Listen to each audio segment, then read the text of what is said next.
Mais quelques phrases importantes ont besoin pour parler anglais.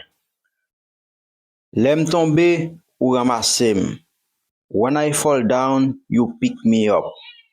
When I fall down, you pick me up. L'aime moins soif ou bam de l'eau pour m'boire. When I am dry, you fill my cup. When I am dry, you fill my cup. Récréation finie. Recess is over. Recess is over. Récréation finie.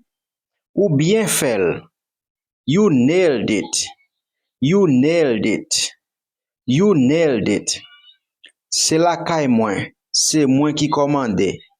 My house, my walls. My house, my walls. Pas mal comprendre moi. Don't get me wrong. Don't get me wrong. Al chercher comprendre. Go figure. Go figure. Nan bon moment. Right on coup. Right on coup. Retirez vieille pensée pour capable avancer. Shake it off. Shake it off. M'a débarrassé de li. I'm gonna get rid of it. I'm gonna get rid of it. Nan tête ou lié. It's all in your head. It's all in your head. C'est une belle proposition. It's a tempting offer.